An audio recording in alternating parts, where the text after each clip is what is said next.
ગાંધીનગર મહાનગરપાલિકાની સામાન્ય સભામાં વાહન સ્ક્રેપ પોલિસી અને પાલતુ શ્વાનના રજીસ્ટ્રેશન સહિતના 10 મહત્વના વિષયોને બહાલી આપવામાં આવ્યું છે।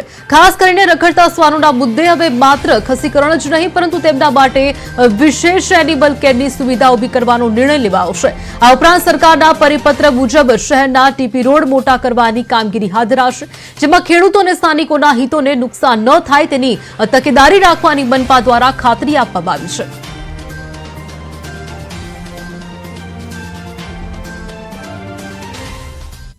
આજ રોજ ગાંધીનગર મહાનગરપાલિકાની સામાન્ય સભા મળી, જેમાં 10 મુદ્દાઓની બહાલી આપવામાં આવી, જે અંતર્ગત મહાનગરપાલિકા હદ વિસ્તારમાં રાખવામાં આવતા પેટ ડોગ જેનું રજીસ્ટ્રેશન કરાવવું એ મુદ્દાની પણ બહાલી આપવામાં। એ સિવાય ગાંધીનગર મહાનગરપાલિકાના વિસ્તારમાં વિવિધ વાહનોને સ્ક્રેપ કરવા તથા નિયમ મુજબ સમયે સૂચના મુજબ નિયત કરવા માટેના વિષયની પણ બહાલી આપવામાં આવી।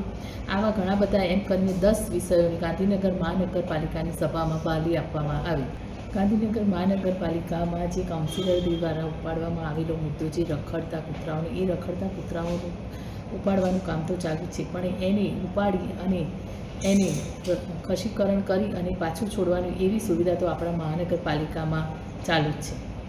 અત્યારે જે 34 અને 35 ટીપી છે વાવોલ કોલોડા, એમાં વિષય એવો છે કે રસ્તાઓ મોટા કરવાના છે, પણ એ સરકારશ્રી તરફથી ત્યાંથી જે નિયમો અનુસાર ફેરફાર થઈને આવ્યો હતો એ જ ફેરફાર સાથે અમે આ નકશાને મંજૂર કર્યો છે। એમાં નાના મોટા જે ખેડૂતોને કે પણ નુકસાન ન થાય, ત્યાંના લોકલ લોકોને પણ નુકસાન ન થાય, એમની સુવિધા મળી રહે એ પ્રમાણનો જ નકશો અમે તૈયાર કર્યો છે અને સરકારશ્રીના નિયમ મુજબ કાર્ય કર્યું છે।